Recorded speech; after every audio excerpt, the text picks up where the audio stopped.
Buenas tardes, amados hermanos, amadas hermanas. Vamos a continuar con nuestra comunión dentro del tema "Si alguien quiere venir en pos de mí".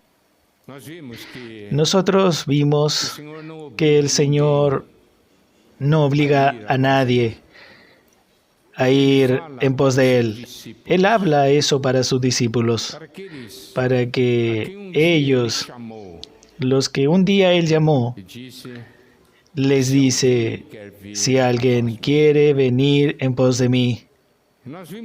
Nosotros vimos entonces esto de seguir al Señor y vimos cómo un discípulo necesita tener un compromiso.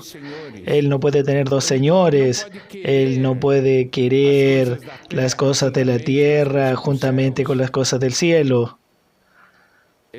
Él necesita escoger, porque solo puede haber un Señor, solo puede haber un camino. Nosotros estamos andando en las pisadas del Señor, siguiendo las pisadas del Señor. Esto es algo muy importante. En el final de esta mañana nosotros vimos la cuestión de ser discípulos y vimos ahí dos puntos positivos. Juan capítulo 13, verso 35. En esto conocerán todos que son mis discípulos, si tuviereis amor unos a los otros. ¿Sabe cuál es la señal práctica de que estamos siguiendo al Señor? Cuando tenemos amor. Es muy simple. Si yo tengo amor, el propio Señor dice: esta es una señal de que me están siguiendo. Porque dice así: en esto conocerán todos que sois mis discípulos, si tuviereis amor los unos con los otros. Mas nosotros tenemos que comprender más este versículo. Es principalmente tener amor unos a los otros cuando es imposible tener amor. ¿Los hermanos comprenden esto? Tener amor, donde todos tienen amor, hasta las personas del mundo tienen amor, no es ese amor en que nosotros vamos a ser conocidos, que somos discípulos del Señor. Es cuando tenemos amor. Cuando de acuerdo con el hombre es imposible tener amor. Nosotros podemos ver el Señor Jesús. Él hablaba sobre amar a nuestros enemigos, ¿no es verdad? Y cuando Él estaba muriendo en la cruz, Él oró al Padre. En cuanto a aquellos que le estaban dando tormento, Él dijo: no saben lo que hacen. Esto aquí, cuando alguien oye esto, dice: ¿cómo es posible que Él orara así? Vamos a ver que solo el Señor Jesús, Él mismo, nos dio el Espíritu de Él. Él nos capacitó para ser sus testigos. Y nosotros podemos ver en el final del libro de Hechos, en el capítulo 7, versículos 59, 60. Esteban allí estaba siendo apedreado y apedreaban a Esteban, que invocaba y decía: Señor Jesús, recibe mi espíritu. Y entonces el puesto de rodilla clamó a gran voz: Señor, no les tomes en cuenta este pecado. Y habiendo dicho esto, durmió. Él dice: no les tomes en cuenta este pecado para aquellos que lo estaban matando. Ese es alguien, Esteban, alguien lleno del Espíritu. Él siguió las pisadas del Señor. Los hermanos comprenden esto. Y ahí,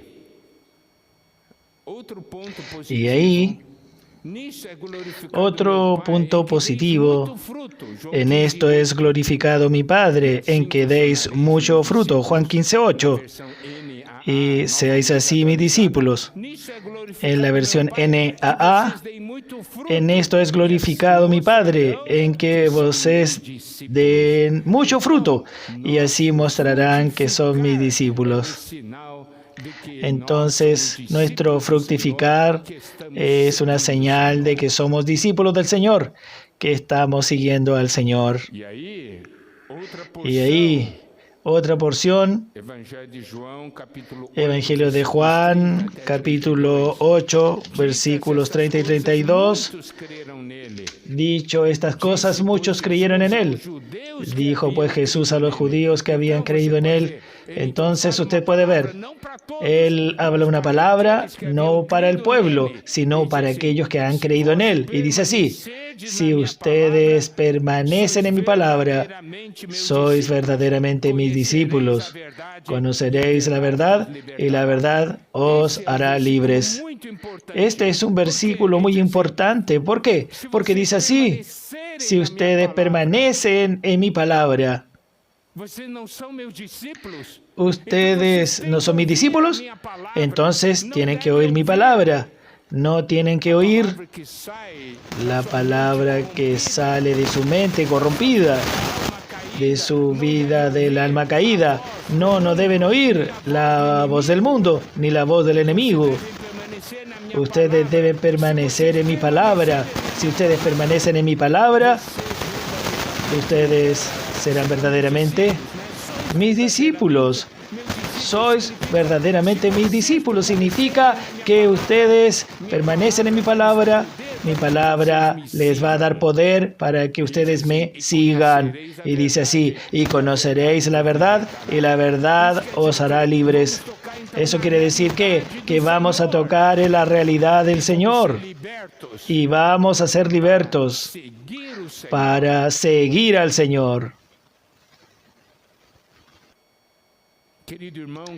Querido hermano, querida hermana, ¿usted siente o no siente que hay cosas que están en su vida aprendiendo a usted? Sea en la parte humana, sea en la parte espiritual. ¿Usted siente o no siente?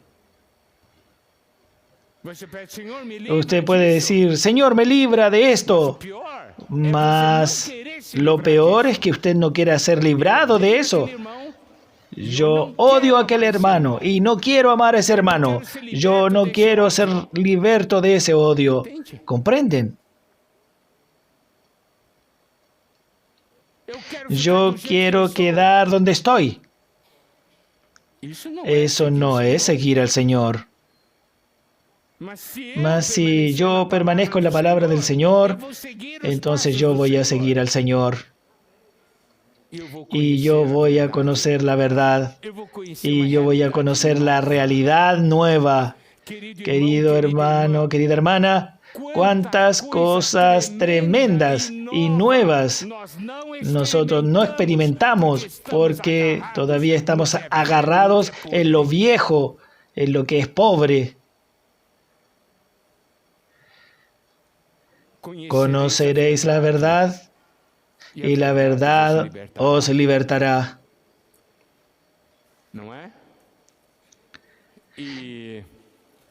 Nosotros también sabemos lo siguiente. Juan 8:36.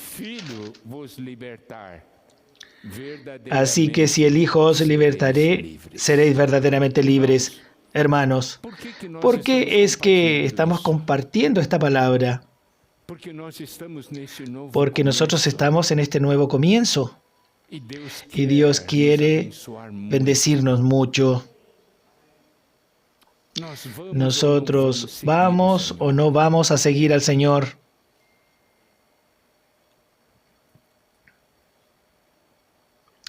Ustedes saben, la palabra de Dios es la que Él muestra para nosotros. Y principalmente el libro de Hechos nos muestra el inicio allí de la iglesia. ¿Cómo era el vivir de la iglesia? ¿Cómo era el vivir de los santos? La palabra nos da un modelo.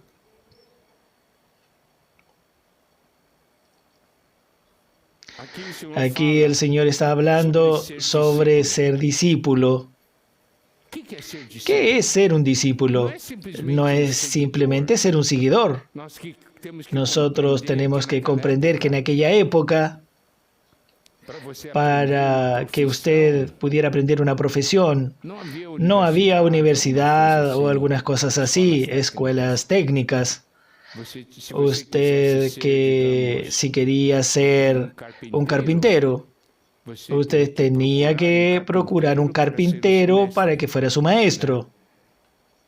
Si usted quería conocer más alguna otra profesión, usted tenía que procurar a alguien para que fuera su maestro.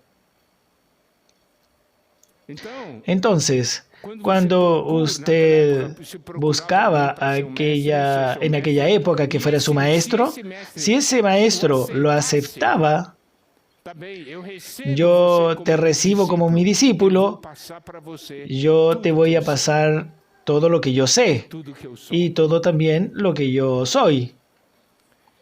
Entonces, ¿qué decía esa persona? ¿Qué debía hacer? Esa persona pasaba a vivir en la casa de ese maestro, porque no era una cuestión de ir para la aula y volver para la casa, sino que tenía que ir para la casa de ese maestro y vivir con ese maestro. Hermanos, ese es el principio que existe. Es el primer paso de alguien que quiera ser discípulo del Señor. ¿O usted solo quiere tener algunas aulas y vivir su propia vida? No. Usted tiene que decir, yo quiero morar y vivir con el Señor. Los discípulos no andaban con el Señor, no moraban con Él, andaban con Él. No era solo ir para la presencia del Señor y decir, chao, chao, ahora me voy. Ser discípulo significa morar. Entonces esa persona comenzaba, si el maestro lo aceptaba. ¿Qué es lo que acontecía? Esa persona que era el discípulo comenzaba a trabajar en la casa del maestro. Limpiaba la casa, barría, cargaba las cosas y el maestro lo miraba y veía su carácter y lo corregía para tornarlo en alguien apropiado. Y entonces poco a poco él iba aprendiendo la profesión. Aprender a ser como el maestro, tanto en su habilidad como también en su persona. Entonces las personas decían, ese aquí es discípulo de tal. ¿Por qué? Porque miraba para él y era igual al maestro. La mismo gesto, la misma manera de hacer las cosas, la misma técnica. Ese es el discípulo del fulano de tal.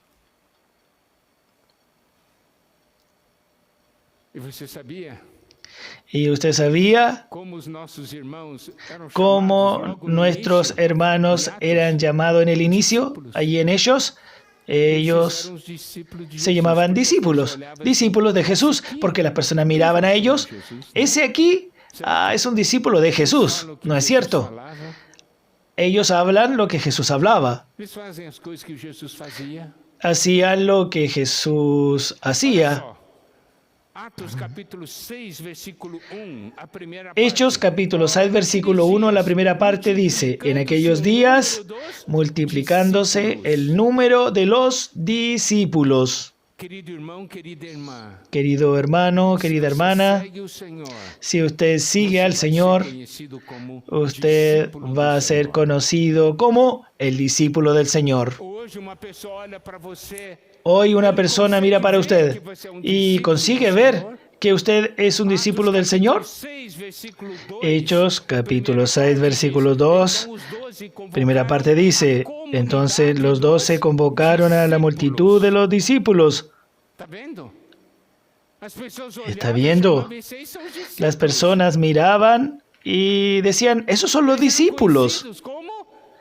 Ellos eran conocidos como los discípulos por el testimonio de ellos.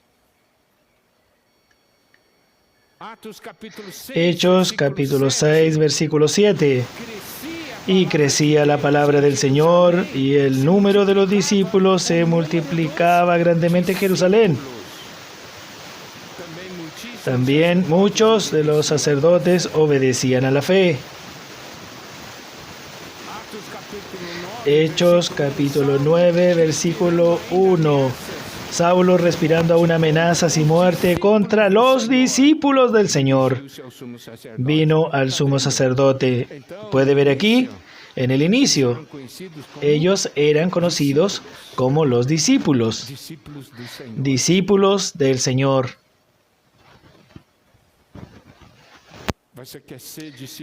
¿Usted quiere ser discípulo del Señor? Entonces tiene que vivir con el Señor, aprender con el Señor, oír al Señor, ser entrenado por el Señor, aprender con el Señor, obedecer al Señor. Eso es una señal de ser discípulo.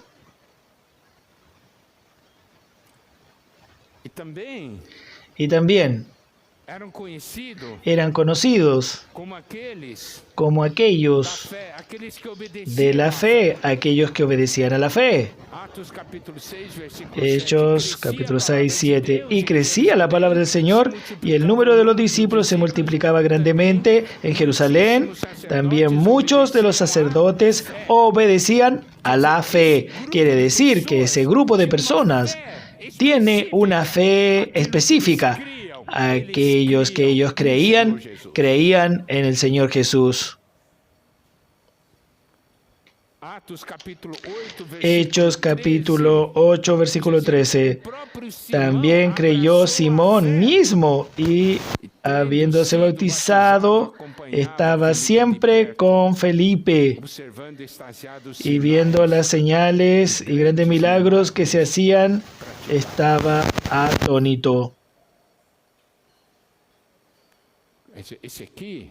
Ese aquí abrazó la fe. Y era la fe de ellos, de esos discípulos. Ellos sabían. Son personas que saben lo que creen. Y también aquellos que seguían al Señor en el inicio de la iglesia, eran conocidos como aquellos del camino. ¿Qué es el camino? Es un modo de vida, es la manera como ellos caminaban, es como ellos viven. Y ellos eran conocidos como los del camino. ¿Por qué? Porque el camino de esos discípulos era diferente de todos los otros caminos que existían.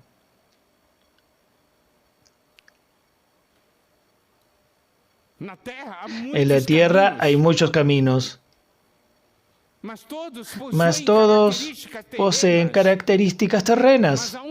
Mas hay un camino que es celestial, que es eterno, que es de vida. Y los discípulos eran conocidos. Esos son del camino, porque decían así, esos son diferentes de todo el mundo. Por eso no necesitaban especificar, esos son del camino. ¿Comprenden? Si usted habla del camino del mundo, ahí tiene que especificar. Más cuando usted habla que son del camino, ¿por qué? Todo el mundo sabía, esos, porque ellos tenían un camino especial, ellos viven de una manera especial.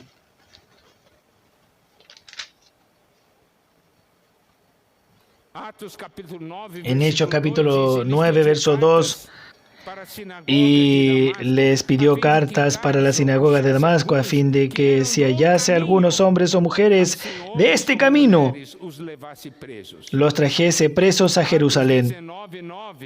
Hechos 19:9. Pero endureciéndose algunos y no creyendo, maldiciendo el camino delante de la multitud, se apartó Pablo de ellos y separó a los discípulos, discutiendo cada día en la escuela de uno llamado Tirano. Hechos 19:23. Por este tiempo hubo una discusión no pequeña acerca del camino. Ellos eran conocidos como el camino porque ellos seguían a Jesús. Yo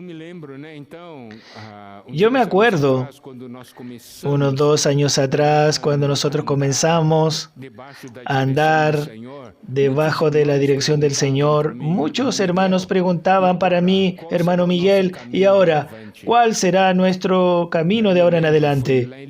De ahí yo me recuerdo, fue allá en Limeira, yo compartí con los hermanos, así, nosotros estamos volviendo al inicio. ¿Cuál es el camino? Camino no es una manera, camino es una persona, el Señor Jesús. El Señor Jesús dice, yo soy el camino, la verdad y la vida. Nadie viene al Padre si no es por mí. Querido hermano, querida hermana, nosotros somos del camino y ese camino es una persona, porque nosotros seguimos una persona. Nosotros no seguimos maneras, nosotros no seguimos métodos, nosotros seguimos a una persona viva del Señor. El Señor es nuestro camino y es eso lo que nos hace diferentes. Ese es el camino diferente de todos los caminos de esta tierra. Ser discípulo. ¿No es cierto? Es ser de la fe. Es ser del camino. Y ahí tenemos otro aspecto del libro de los Hechos que necesitamos comprender y ver que esta cuestión de seguir al Señor es seguir a esta persona.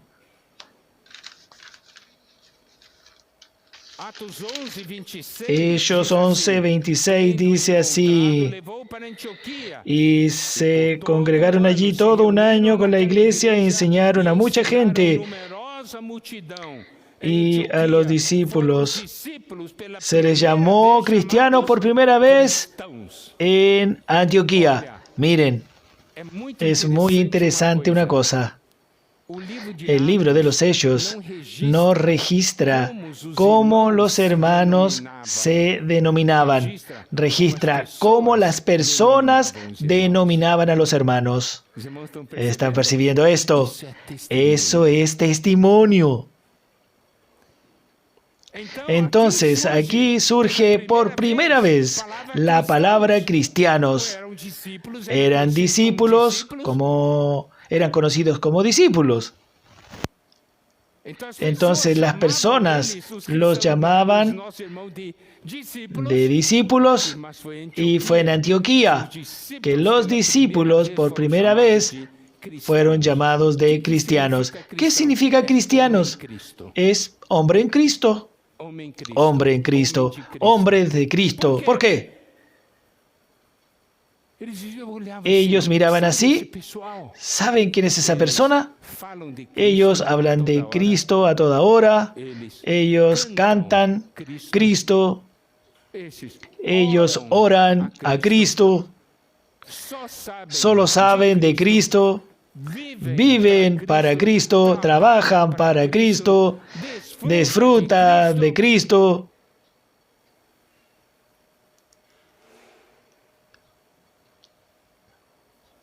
Y en el Nuevo Testamento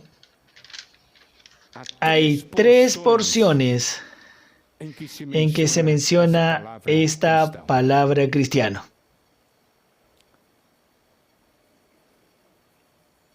Ellos sabían de una cosa. Ese pueblo ahí, el negocio era el siguiente. Abre la boca, es Cristo. Cierra la boca, es Cristo. Miran para la derecha, es Cristo. Miran para la izquierda, es Cristo. Entonces son cristianos. ¿Entienden? Ellos seguían al Señor, seguían a Cristo. Fueron los otros que los llamaron así.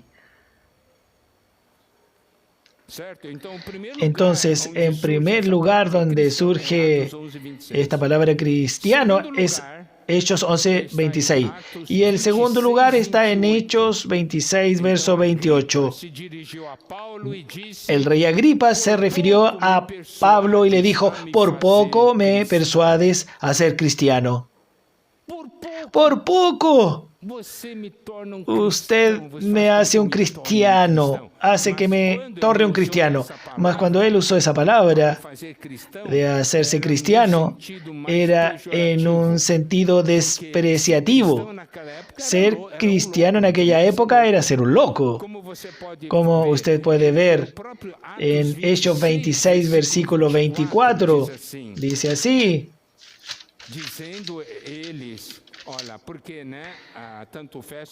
Porque tanto Festo como Agripa estaban allí. Dice así, diciendo él estas cosas en su defensa, Festo a gran voz dijo, «Estás loco, Pablo. Las muchas letras te vuelven loco. Usted está loco».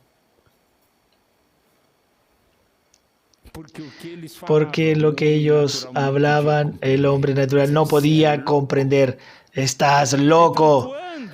Entonces, cuando Agripa habló, por poco me persuades a ser cristiano, significa, por poco me tornas un loco, igual que tú. ¿Usted quiere ser cristiano hoy en esta tierra o quiere ser igual a las personas del mundo? Depende a quién seguimos. Seguir a Cristo. Las personas van a decir, este es un cristiano. Algunos van a decir, este es un loco.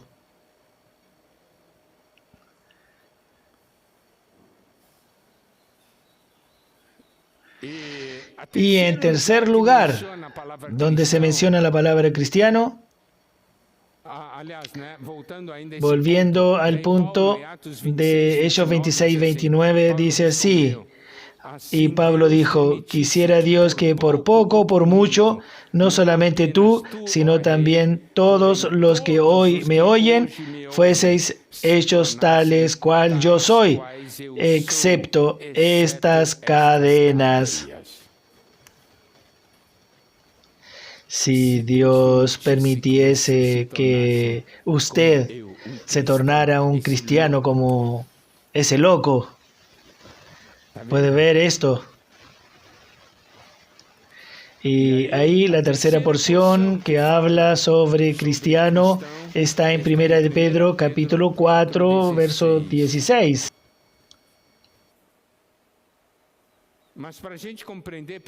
Más para que puedan comprender, 1 de Pedro 4, verso 16, vamos a comenzar a leer a parte del versículo 12. Amados, no os sorprendáis del fuego de prueba que os ha sobrevenido, como si alguna cosa extraña os aconteciese. Sino gozaos por cuanto sois participantes de los padecimientos de Cristo, para que también en la revelación de su gloria os gocéis con gran alegría.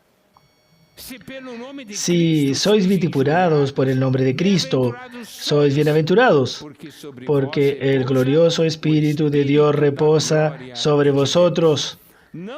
Ciertamente de parte de ellos Él es blasfemado, pero por vosotros es glorificado. Así que ninguno de vosotros padezca como homicida o ladrón o malhechor o por entremeterse en lo ajeno. Pedro está hablando aquí por el pueblo de Dios que estaba sufriendo mucho en aquella época. No extrañéis el fuego ardiente. como si el fuego estuviera ahí para probarlos. Entonces, usted debe decir, alégrense, porque son coparticipantes del sufrimiento de Cristo. Ustedes están sufriendo porque ustedes son los que siguen al Señor. Coparticipantes del sufrimiento de Cristo, para que también en la revelación de su gloria los alegréis exultando. Significa que hoy está sufriendo, pero usted hoy día es coparticipante de los sufrimientos de Cristo en la revelación de su gloria. Usted se va a alegrar. Y de ahí él continúa. Si por el nombre de Cristo ustedes son vituperados, bienaventurados sois, porque sobre vosotros reposa el Espíritu de Dios. Si yo sufro por causa del Señor, yo soy bienaventurado. Sobre mí reposa el Espíritu de gloria y de Dios. Significa, hay sufrimiento, mas también hay gloria. ¿Por qué? Porque en el medio del sufrimiento es que nosotros expresamos a Dios. Hay una cosa que realmente es difícil de comprender: los mártires del pasado y los mismos mártires actuales. Mas nosotros nos acordamos de los registros que hay en el pasado, que eran arrojados a los leones, que ellos estaban allí orando y estaban cantando himnos cuando estaban siendo arrojados allí. Ninguno de ellos estaba blasfemando, maldiciendo, sino ellos estaban dando gloria a Dios, aquellos que murieron por el Señor a lo largo de la historia de la iglesia. Sufrieron, algunos murieron, pero sobre ellos se posaba el Espíritu de la gloria y el Espíritu de Dios. Mas ellos dicen, no sufra como asesino o malhechor, no sufra por causas erradas que hacen. De ahí vamos para el versículo 16. Miremos aquí, es importante. Pero si alguno padece como cristiano, no se avergüence de eso, sino glorifique a Dios por ello, por ese nombre. Si es para sufrir, sufra como cristiano. Alguien que habla a Cristo, respira a Cristo, vive Cristo, porque sigue a Cristo. Sufrir como cristiano, no se avergüence, glorifica a Dios con este nombre.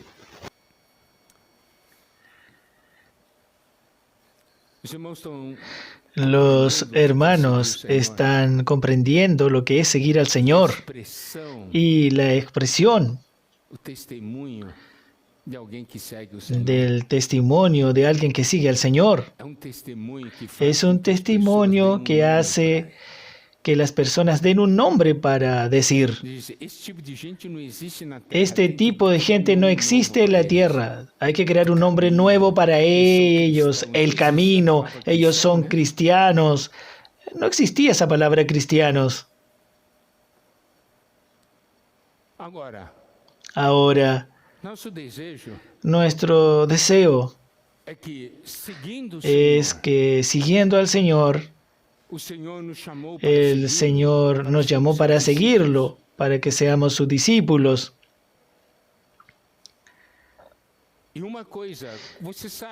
Hay una cosa, ¿usted sabe cuál es la señal de aprobación de que el discípulo está aprendiendo bien? Es cuando el maestro le confía algo para hacer. ¿Comprenden? Si el maestro no consigue confiar al discípulo algo para hacer, es porque ese discípulo no aprendió bien. El maestro aún no puede confiar algo a él. Querido hermano, querida hermana, usted como discípulo, el maestro ya te confió algo.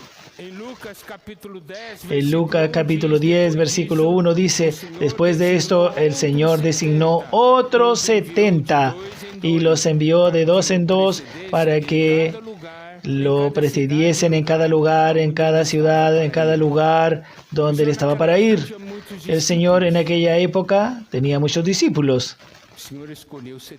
El Señor escogió 70. Él confió algo a esos 70. ¿Por qué?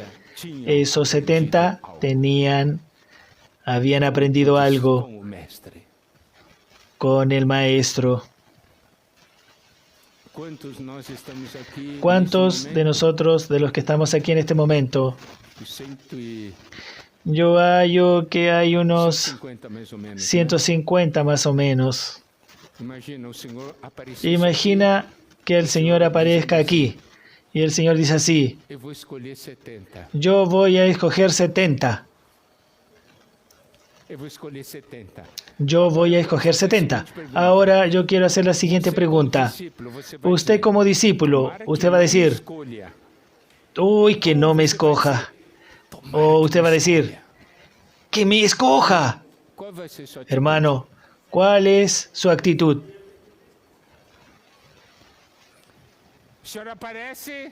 Si el Señor aparece aquí, voy a escoger 70. Usted se esconde debajo de la silla, yo no estoy aquí, ¿vio? Que no me vea. ¿Es así que tú vas a seguir al Señor? ¿Cuántas veces tú ya hiciste eso? Sea sincero.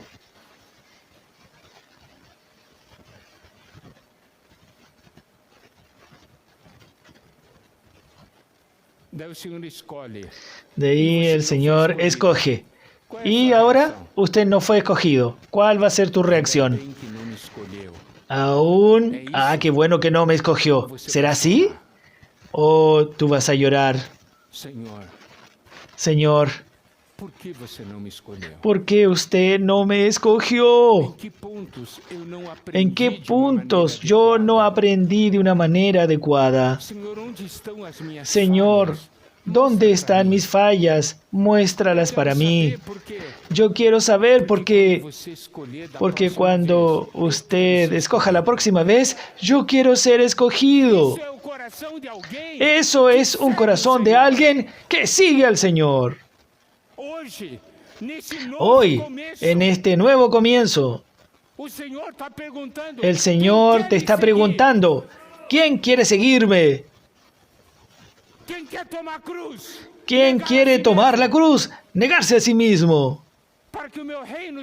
Para que mi reino se manifieste.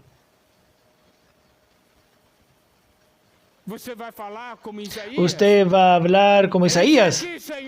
Heme aquí, Señor. Envíame a mí. O usted se va a encoger.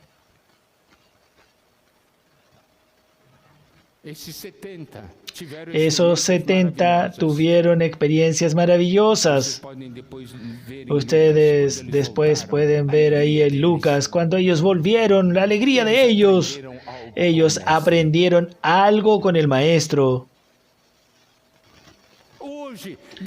Hoy Dios nos está dando una oportunidad para que nosotros sigamos al Señor. Estaba toda aquella situación inadecuada. Dios nos llamó para un nuevo comienzo. ¿Quién quiere seguirme? El Señor lo deja muy claro. No va a ser un camino fácil. Va a comenzar de cero. Y vas a tener que negarte a ti mismo. Usted va a tener que hacer cosas que no quieres, pero tú lo harás por amor al Señor. Hermanos, si nosotros queremos ser útiles en las manos del Señor, ser un siervo escogido por el Señor, nosotros tenemos que mudar de actitud. Tenemos cosas que usted sabe que Dios quiere, pero tú todavía no quieres hacer.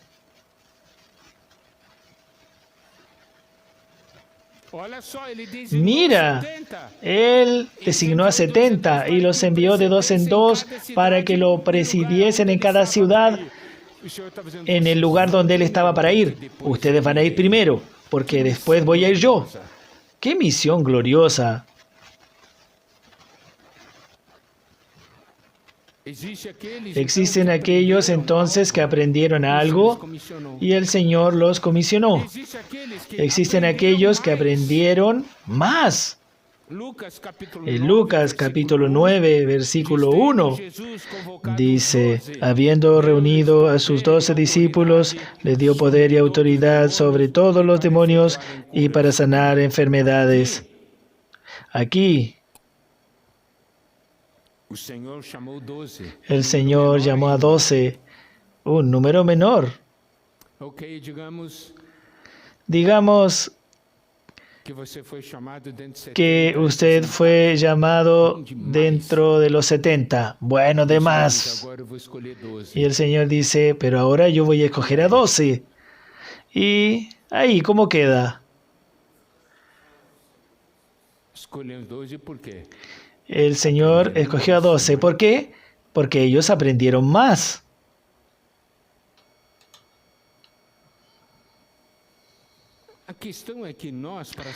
La cuestión es que nosotros para las cosas de Dios no queremos ser los mejores. Ese es el gran problema. Nosotros solo queremos pasar de año. No es un gran problema que nosotros enfrentamos. No es el concepto que usted tiene. Yo no preciso tanto, solo preciso pasar de año. Eso aquí yo siempre hablo para los hermanos y hablo para los casados y lo he hablado varias veces. Es como si usted hablara para su esposa. Oh, querida, yo quería saber lo siguiente. Mi corazón es solo 70% para ti y 30% para otro. Pero usted tiene la mayoría. Estás alegre, ¿no es verdad? ¿Qué creen que la esposa va a decir? ¿Tiene alguna esposa que apruebe esto? Pucha, mi marido tiene 70% de corazón para mí y 30% corazón para otro. Pero el 70% es para mí. Estoy alegre, muy alegre. ¿Existe alguna esposa así? Esposas, ¿ustedes cuánto por ciento quieren del corazón? 100, ¿no es cierto? ¿Y por qué para Dios ustedes no quieren dar el 100? Para Dios ustedes hallan que el 70% es muy bueno. ¿Por qué? ¿Por qué para Dios usted no quiere ser el mejor? Nosotros ya hablamos, uno de los grandes problemas que nosotros tenemos es el problema de que yo estoy en la media. Nosotros ya hablamos eso varias veces.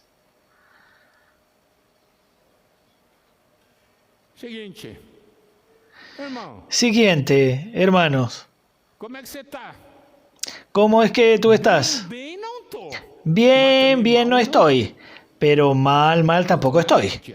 Yo estoy en la media. ¿Y usted está alegre, satisfecho? Usted puede estar alegre y satisfecho, pero ¿Dios estará alegre y satisfecho?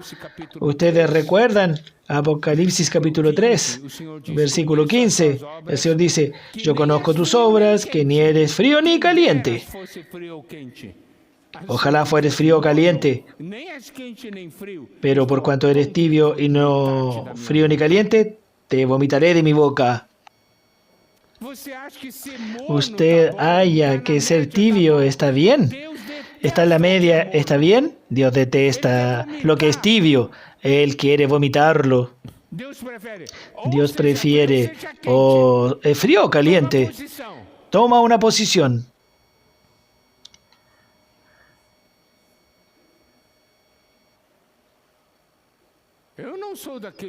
Yo no soy de aquellos que aman más al Señor, pero también no soy de aquellos que lo aman menos. Yo estoy en la media. Terrible. ¿Por qué tú no quieres ser aquel que ama más al Señor? ¿Por qué? Dios no lo merece.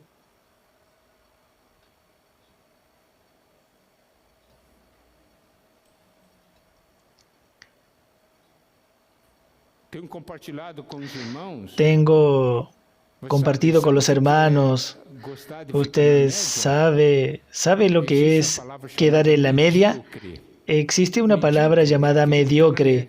Mediocre es aquel que está en la media. ¿Usted sabía eso? Mediocre es aquel que está en la media. Yo gusto de estar en la media. Eso es mediocre. Es así que se sigue al Señor. Es así que nosotros queremos expresar a Dios. No debemos tener un corazón, Señor, yo soy tu siervo, yo te sigo, yo soy tu discípulo. Si usted tiene algo para hacer, Señor, entrégalo para mí, porque yo te amo. Si yo aprendí la lección como un discípulo, confía eso a mí, confía algo para mí. Yo digo eso porque un día yo oí un testimonio de un hermano sobre eso y me tocó profundamente. También mudó la manera de ver las cosas escuchando ese testimonio que ese hermano dio, porque él exactamente decía eso. Señor, ¿por qué usted no me escogió? Él estaba desconformado, no pero del lado negativo, ¿comprenden? Sino, dice el Señor, Señor, muestra para mí, yo quiero aprender porque quiero ser útil en tus manos, yo quiero que usted me use. No es querer ser usado por el Señor para tornarse un grande hombre, para ser orgulloso, sino que es porque tiene un deseo de hacer lo que el Señor desea, el Señor esté alegre y pueda decir, tú hiciste bien, yo estoy alegre contigo. Entonces, usted puede ver, tiene misiones que el Señor escoge a 70, pero tiene misiones que el Señor escoge a 12. Mas la palabra de Dios también nos muestra que tiene misiones que el Señor solo escoge a 3. Vamos a ver algunos de esos puntos. Mateo capítulo 17, versículo 1 dice, 6 días después, tomó Jesús consigo a Pedro, a Santiago y a Juan y los llevó en particular a un alto monte. Y Marcos capítulo 9, versículo 2 dice, 6 días después tomó Jesús consigo a Pedro, Santiago y Juan y los llevó solos aparte a un alto monte. Fue transfigurado delante de ellos. Él no los escogió a todos, sino que escogió a 3 para transfigurarse delante de ellos. Hermanos, díganme, ¿qué experiencia a usted le gustaría ser escogido para eso?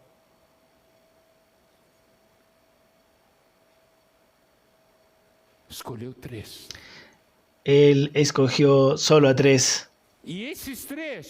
Y esos 3 tuvieron 3 experiencias particulares y específicas. La primera fue esa, de la transfiguración. La segunda experiencia que llevó a aquellos 3 está en Marcos capítulo 5, del 35 al 37.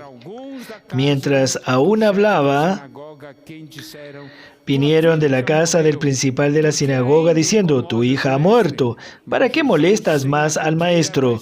Pero Jesús, luego que oyó lo que se decía, dijo al principal de la sinagoga, no temas, cree solamente. Y no permitió que le siguiese nadie, sino Pedro, Jacobo y Juan, hermano de Jacobo. Eso es una cuestión de intimidad. ¿Usted desea que el Señor se revele más a ti de una manera íntima? ¿Y así tú tengas alguna experiencia especial? Pues hay un precio que pagar. En Lucas, capítulo 8, verso 49 al 51, estaba hablando aún cuando vino uno de la casa del principal de la sinagoga a decirle: tu hija ha muerto, no moleste más al maestro. Oyéndolo Jesús le respondió: no temas, cree solamente y será salva. Entrando en la casa, no dejó entrar a nadie consigo, sino a Pedro, a Jacobo, a Juan, y al padre y a la madre de la niña. Y nosotros sabemos que de ahí ellos entraron y el Señor les presentó a esa niña. Experiencia de resurrección. La primera experiencia de ver al Señor transfigurado, la gloria de conocer la gloria del Señor. Y segundo, conocer el poder de la resurrección. Y tercero, experiencia con esos tres. Mateo 26, 37 y 38. Y tomando a Pedro y a los dos hijos de Zebedeo, comenzó a entristecerse y a angustiarse en gran manera. 38. Entonces Jesús le dijo: mi alma está muy triste hasta la muerte. Quedaos aquí y velad conmigo. Marcos 14, versículo 32 al 34. Vinieron pues a un lugar que se llamaba Getsemaní y dijo a sus discípulos: sentaos aquí, entre tanto que yo oro. Y tomó consigo a Pedro, a Jacobo y Juan y comenzó a entristecerse y a angustiarse. Y les dijo: mi alma está muy triste hasta la muerte. Quedaos aquí y velad. Entonces, la tercera experiencia, pasar un sufrimiento del Señor juntamente con Él. Vigilar con el Señor cuando Él pide nuestra cooperación. Ahora, aplicando eso para nuestras vidas,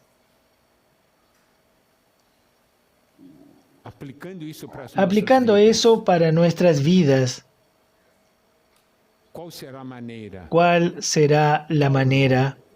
Pablo en Filipenses muestra esas tres grandes experiencias de cómo nosotros podemos ser esos tres en el día de hoy. Está en Filipenses capítulo 3.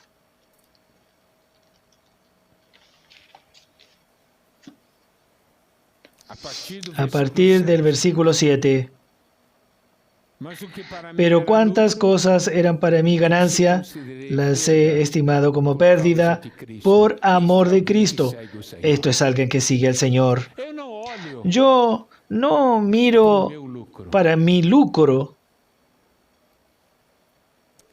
Yo miro lo que es lucro, pero para el Señor.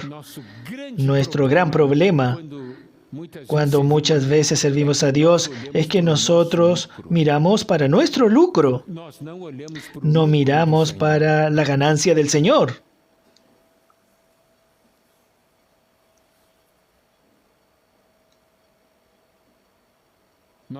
Nosotros oímos muchas veces testimonios de hermanos que hablaron, que dieron sus vidas por el Señor.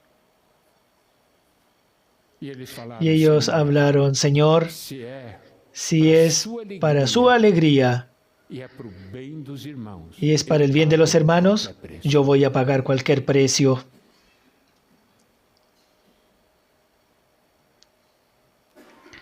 Porque no es para mi lucro. Yo quiero que Cristo gane. Hermanos, si nosotros no tenemos esa visión, ¿cómo es que vamos a hacer con que el reino de Dios se expanda? Mira el ejemplo de los apóstoles en el inicio. Alegría de sufrir por Cristo. Dios nos está dando un chance para que nosotros podamos vivir hechos nuevamente. ¿O usted quiere quedar fuera? ¿Quieres mostrar tu propio sistema? Filipenses 3 continúa. Y ciertamente aún estimo todas las cosas como pérdida por la excelencia del conocimiento de Cristo Jesús, mi Señor. Conocer a Cristo es tan algo elevado, tan sublime. Yo considero todo como pérdida, hermanos. Usted solo sigue a aquello que tiene valor.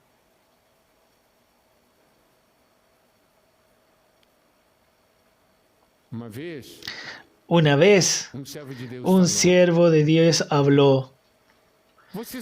¿Usted sabe cuál es el valor que usted da para el Señor? Es muy simple. Es solo mirar qué precio usted está dispuesto a pagar por Él. Ese es el valor del Señor para ti.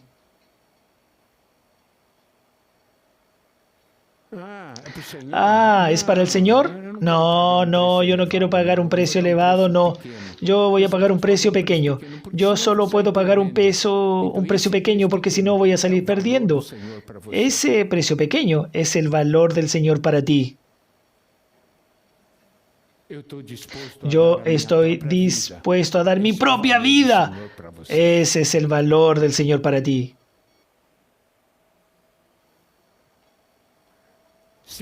Y ciertamente aún estimo todas las cosas como pérdida por la excelencia del conocimiento de Cristo Jesús, mi Señor, por amor del cual lo he perdido todo. ¿Por qué? Porque yo amé al Señor, yo seguí al Señor, y por eso yo lo perdí todo, perdí todas las cosas. Pablo tenía un brillante futuro en el judaísmo, ¿pero qué? Lo tiró todo para ser perseguido, chicoteado, golpeado, maltratado, por amor del cual lo perdí todo y los considero como estiércol por causa de ganar a Cristo. Usted sabe, queridos hermanos, eso aquí también. Muchas veces tienen personas que crían perros, el cachorro en las plazas, y ahí el perro hace sus cosas y tiene que limpiar. Y yo al dueño llorar. Tuve que tirar fuera eso que hizo el perro. ¿Usted ya vio eso? Entonces, ¿por qué usted está llorando de esta manera?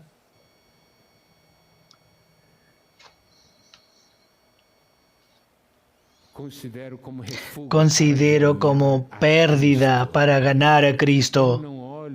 Yo no miro cuánto estoy perdiendo. Yo estoy ganando a Cristo y eso vale la pena. Muchos de ustedes ya fueron muy usados por el Señor en el pasado, dentro de la esfera en que vivieron. ¿Usted no desea ahora que el Señor los use nuevamente?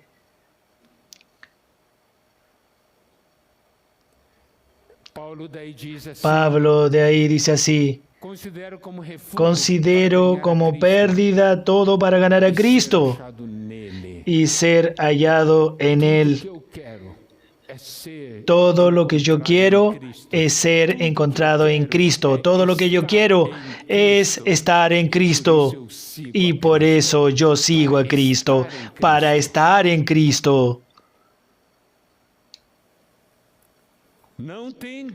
No teniendo mi propia justicia procedente de la ley, sino que mediante la fe en Cristo, significa por el hecho de yo creer en el Señor, tengo un vivir que expresa la justicia de Cristo, que Cristo da. Ahí Pablo habla de las experiencias. Mira, todo eso es ¿para qué? Para conocer. ¿Pueden ver esto? Yo paso por las dificultades, paso por las tribulaciones, paso todo eso, mas para mí yo quiero ganar a Cristo. ¿Qué gano? Conocer a Cristo. Eso está ligado a la experiencia de la transfiguración, conocer al Señor de la gloria. En medio de la tribulación, usted pasa a conocer a Cristo. Por eso es que usted sigue a Cristo y avanza. Conocer a Cristo y también el poder de su resurrección.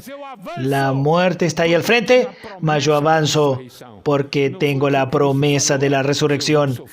¿No fue eso lo que Cristo abrió? Yo voy a sufrir, voy a ser muerto y voy a resucitar. ¿Quién quiere seguirme?